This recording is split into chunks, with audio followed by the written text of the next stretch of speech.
हिंदी की कक्षा में बच्चों आप सभी का स्वागत है। हम पढ़ रहे थे भारतीय संस्कृति यानी भारत की संस्कृति। जहाँ तक हमने पढ़ा है उसके आगे आज पढ़ेंगे। भारतीय संस्कृति तो सर्वेषां मतावलंबिनां संगम स्थली। भारतीय संस्कृति सर्वेषां सभी मतावलंबिनां मत को मानने वाले मतों के अवलंबियों की संगम स्थली है। भारतीय संस्कृति सभी मतावलंबियों की संगम स्थली है। काले काले समय समय पे विविधाः विचाराः विभिन्न प्रकार के विचार भारतीय संस्कृत में समाहित हुए। समय समय पर विभिन्न विचारधाराएं भारतीय संस्कृत में समाहित होती गई। ऐसा संस्कृति यह संस्कृति सामासिक संस्कृत है। यस्या जिसके विकास में विविधानां जातीनां विभिन्न जातियों संप्रदायों विश्वासानां च और विश्वासों का योगदान दृश्यते दिखाई देता है। यह एक सामासिक संस्कृति है जिसके विकास में विभिन्न जातियों संप्रदायों विश्वासों का योगदान दिखाई देता है। अतएव इसलिए अस्माकं भारतीयानां हम भारतीयों की एक संस्कृति है, एका च राष्ट्रीयता और एक राष्ट्रीयता है। सर्वे अपि वयम हम सभी एकस्याः संस्कृतेः एक ही संस्कृत की समुपासकाः उपासक हैं। हम सभी एक ही संस्कृत के उपासक हैं। एकस्य राष्ट्रस्य च राष्ट्रीयाः और एक ही राष्ट्र के राष्ट्रीय हैं, एक ही राष्ट्र के रहने वाले हैं। यथा जिस प्रकार से भ्रातरः भाई परस्परम मिलित्वा आपस में मिल करके सहयोगेन सौहार्देन च सहयोग और सौहार्द से परिवार से उन्नतिम कुर्वन्ति परिवार की उन्नति करते हैं।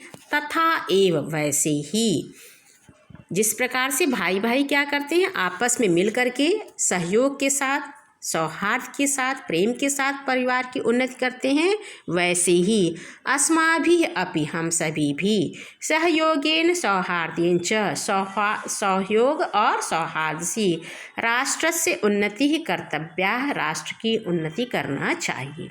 अब पूरे के अर्थ को फिर से देखते हैं। भारतीय संस्कृत तो सभी मतावलंबियों की संगम स्थली है। समय समय पर विभिन्न विचार भारतीय संस्कृत में समाहित हुए। यह संस्कृत सामासिक संस्कृति है जिसके विकास में विभिन्न जातियों संप्रदायों और विश्वासों का योगदान दिखाई देता है। इसलिए हम सभी भारतीयों की एक संस्कृति है और एक राष्ट्रीयता है। हम सभी एक ही संस्कृत की उपासक हैं और एक ही राष्ट्र के रहने वाले हैं, एक ही राष्ट्र के राष्ट्रीय हैं।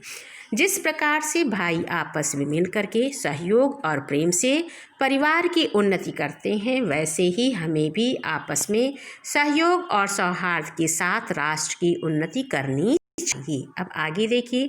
अस्माकं संस्कृति सदा गतिशीला वर्तते। अस्माकं हमारी सदा हमेशा हमारी संस्कृति हमेशा गतिशील है। मानव जीवनम संस्कर्तुम मानव जीवन को संस्कारित करने के लिए ऐसा यह यथा समय उचित समय पर नवाम नवीन विचारधाराओं को स्वीकार करती है। गतिशील होना मतलब परिवर्तनशील होना। हमारी संस्कृत क्या है? गतिशील है और मानव जीवन को संस्कारित करने के लिए समय समय पे नवीन विचारों को यह स्वीकार करती है। नवाम शक्तिं च प्राप्नोति और इसलिए हमारी संस्कृत में नवीन शक्ति प्राप्त होती है। अत्र दुराग्रह नास्ति यहाँ पर दुराग्रह नहीं कि युक्ति युक्तम कल्याणकारी जो उचित है और कल्याणकारी है। तद अत्र सहर्षम गृहीतम भवति वह यहाँ पे सहर्ष स्वीकार होता है। किसी के साथ भेदभाव नहीं किया जाता। अगर वह कल्याणकारी है तो उसे हमारी संस्कृत क्या करती है? ग्रहण कर लेती है। एतस्याः गतिशीलतायाः इसकी गतिशीलता का रहस्य मानव जीवनस्य शाश्वत मूल्येषु निहितम मानव जीवन के शाश्वत मूल्यों में निहित है। तद यथा सत्यस्य उसमें जैसे कि सत्य की प्रतिष्ठा सर्वभूतेषु संभाव सभी प्राणियों में समान भाव विचारेषु औदार्यम विचारों में उदारता आचारे दृढ़ता च इति और आचारों में दृढ़ता। आगे क्या बता रहे हैं कि हमारी संस्कृति हमेशा गतिशील है। मानव जीवन को संस्कारित करने के लिए इसमें उचित समय पे नवीन विचारधाराओं को स्वीकार किया जाता है, जिससे यह नवीन शक्तियों को प्राप्त कर लेती है। यहाँ पे किसी भी तरह का दुराग्रह नहीं है। जो उचित और कल्याणकारी है उसे सहर्ष स्वीकार कर लिया जाता है। इस भारतीय संस्कृति की गतिशीलता का रहस्य मानव जीवन की शाश्वत मूल्यों में निहित है, जैसे कि सत्य की प्रतिष्ठा, सभी प्राणियों में समान भाव, विचारों में उदारता और आचार में दृढ़ता। आगे क्या कह रहे हैं, ऐसा कर्मवीराणाम संस्कृति, यह कर्मवीरों की संस्कृति है।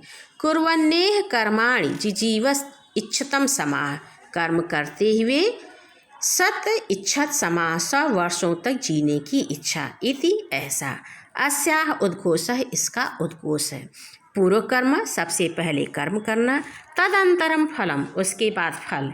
इति अस्माकं संस्कृतेः नियमः, यह हमारी संस्कृति का नियम है। इदानीम, इस समय, यदा, जब, वयम राष्ट्र से नवनिर्माणे संलग्ना, जब हम राष्ट्र के नवीन निर्माण में लगे हुए हैं। निरंतरम कर्म करणम, निरंतर कर्म करना, अस्माकं मुख्य कर्तव्यम, हमारा मुख्य कर्तव्य है। निजस्य श्रमस्य फलम भोग, अपने परिश्रम के फल का उपभोग।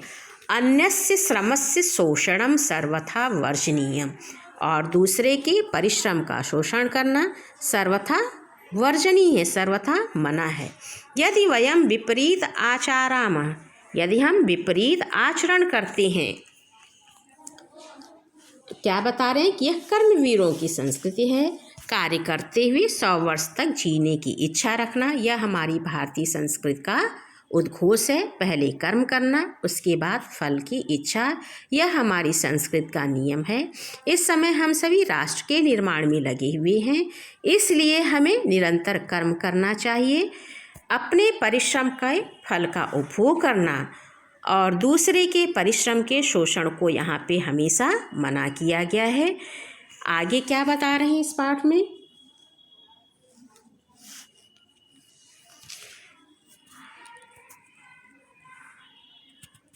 यदि वयम विपरीतम आचराम, यदि हम विपरीत आचरण करते हैं, तदा, तब, न वयम सत्यम भारतीय संस्कृति उपासका, तम वास्तव में सच्चे भारतीय संस्कृति के उपासक नहीं हैं। वयम तदैव यथार्थम भारतीय, हम तब यथार्थ भारतीय हैं, तभी वास्तविक भारतीय हैं, यदा, जब, अस्माकम आचारे च, हमारे आचार और विचार में, अस्माकं संस्कृति ही लक्षिता भवेत, हमारी संस्कृति दिखाई दे। अभिलाषामः वयम, हम सभी इच्छा करते हैं, यदि विश्वस्य अभ्युदयाय, विश्व के कल्याण के लिए, विश्व की उन्नति के लिए, भारतीय संस्कृति है, भारतीय संस्कृति का एषः दिव्य संदेश, यह दिव्य संदेश लोके सर्वत्र प्रसरित, संसार में सब जगह फैले। यहाँ पर जब हम विपरीत आचरण करते हैं, तब हम वास्तव में भारतीय संस्कृति के सच्चे उपासक नहीं हैं। हम भारतीय संस्कृति के सच्चे उपासक तभी हैं जब हमारे आचारों और विचारों में हमारी संस्कृति दिखाई दे। हम यह इच्छा रखते हैं कि विश्व के कल्याण के लिए भारतीय संस्कृति का यह दिव्य संदेश संसार में सब जगह फैले। क्या दिव्य संदेश है? सर्वे भवन्तु सुखिनः, सभी सुखी हों। सर्वे सन्तु निरामयः, सभी निरोगी हों। सर्वे भद्राणि पश्यन्तु, सभी कल्याण को प्राप्त करें। माँ कश्चित् दुर्भाग् भवेत्, कोई दुख का भागी न हो। तो यह हमारी भारतीय संस्कृति का दिव्य संदेश है और वह सारे संसार के कल्याण के लिए है। क्या दिव्य संदेश है? कि हम सभी सुखी हों, हम सभी निरोगी हों। यहाँ किसी एक के लिए नहीं, सबके सुखी होने के लिए, सबके निरोगी होने की इच्छा व्यक्त की जाती है। सभी कल्याण को प्राप्त करें, कोई दुख का भागीदार न बने। तो यहाँ पर हमारा भारत संस्कृति पाठ पूर्ण होता है।